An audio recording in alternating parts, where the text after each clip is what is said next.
Janasena party సిద్ధాంతాలను ప్రజల్లోకి తీసుకెళ్లే విధంగా జన సైనికులు పనిచేయడం జరుగుతుందని రాష్ట్ర సివిల్ సప్లైస్ చైర్మన్ తోట సుధీర్ పేర్కొన్నారు.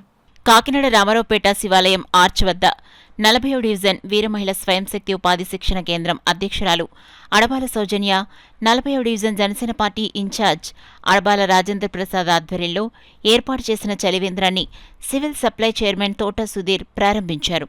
ఈ సందర్భంగా ఆయన మాట్లాడుతూ వేసవికాలం ప్రారంభం కాగానే రాజేంద్ర ప్రసాద్ దంపతులు తొలి చలివేంద్రాన్ని ప్రారంభించడం జరుగుతుందని తెలిపారు. చల్లటి మజ్జిగ, పుచ్చకాయలు పంపిణీ చేయడం జరిగిందన్నారు. అడబాల రాజేంద్ర ప్రసాద్ సౌజన్య మాట్లాడుతూ ప్రజల దాహాదిని తీర్చేందుకు చలివేంద్రాన్ని ఏర్పాటు చేయడం జరిగిందని తెలిపారు. వేసవికాలం 2 నెలల్లో ఈ చలివేంద్రాన్ని నిర్వహించడం జరుగుతుందన్నారు. ఈ కార్యక్రమంలో నేలపల్లి కామరాజు, వీరభద్రరావు, అడబాల సత్యనారాయణ, శ్రీమన్నారాయణ, సత్యకుమార్, పిల్లి సత్యలక్ష్మి, చిన్న, చైర్మన్ నాగలక్ష్మి, ఈవో బాదం శ్రీనివాసరావు, రామచంద్రరావు తదితరులు పాల్గొన్నారు. నమస్కారం అండి. నా పేరు సౌజన్య అడబాల. సుధీర్ గారి చేతుల మీదుగా చలివేంద్రం ప్రారంభించడం చాలా సంతోషంగా ఉందండి. మా పవన్ కళ్యాణ్ గారి ఆదేశాల మేరకు మేము మా సాయశక్తుల కృషి చేస్తున్నామండి. చలివేంద్రం అన్నది ప్రతి ఒక్కరికి దాహాన్ని తీర్చడమే కాకుండా ప్రతి ఒక్కరికి వడదెబ్బ తగలకుండా కూడా సహకరిస్తుందండి.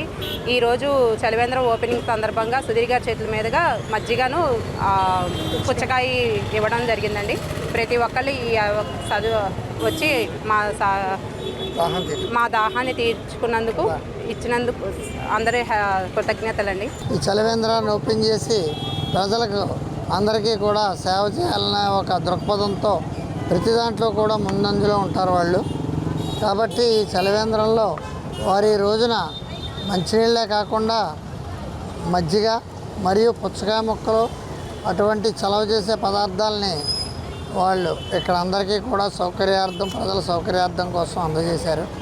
కాబట్టి అందరూ కూడా వారు ఇచ్చేటువంటి ఇక్కడ దాహాన్ని తీసుకుని ఈ యొక్క ఏదైతే వాళ్ళు కూటమి ప్రభుత్వం కింద పనిచేస్తున్నారో జనసేన పార్టీ యొక్క ఇన్ఛార్జిగా ఈ వార్డులో ఉన్నారు.